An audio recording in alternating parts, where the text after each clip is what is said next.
Today, I worked with a textile artist. Her name was Rachel. I am a textile artist or a fiber artist. Just means that I work a lot with fabric and yarn, and I make all sorts of things. I make clothes and quilts and a lot of little small things that I sell. She asked me what I wanted to make today, and I chose doll's clothes. We can do sort of an accent of this if you like it. So maybe you want to pick a piece of fabric for the base that could be sort of going with it.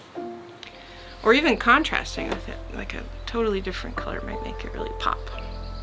So I like to use chalk to try to draw the shape that I want to cut out, because chalk just rubs off and it doesn't leave any marks on the fabric. And what I'm actually going to do, because I sort of know how pants pieces are shaped because I've made a lot of them, I'm just going to kind of guess. Oh man, before I learned to sew, I used to make clothes by taping, like I'd take masking tape, and on the inside where you couldn't see it, I would just like tape all the seams together. And at some point, some adult saw me doing that and was like, this girl probably should have a sewing machine, or at least a needle and thread. And that made it a lot easier. Her textile studio is on a mountain surrounded by huge, beautiful trees.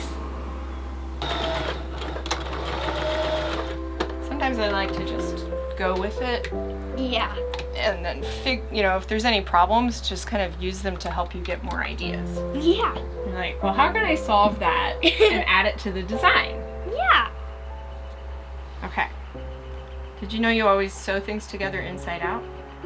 That way the seams are on the inside. And then you flip. One thing you can do if you want to make like lots of clothes for a doll is you can make a little pattern. Yeah.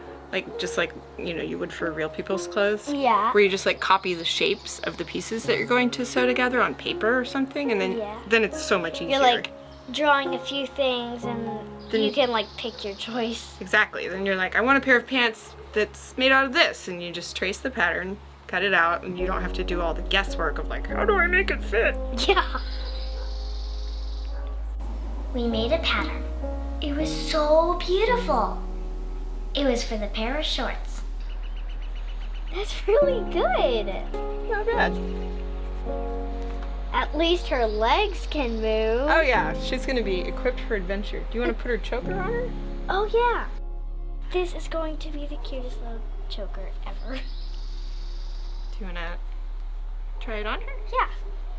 Oh my gosh. Oh my gosh. Looks great with her pants. Oh my gosh, I didn't even realize that. It's really all coming together. That's a really good match. I think if I just fold them, because you wanted her belly button to show, right? Yeah. What if I just fold them over like that, and then maybe in the back we could put like a snap that could tighten it. Yeah. Perfect. That is so cute. It really looks awesome. Yeah. You're killing it. I love it. Okay.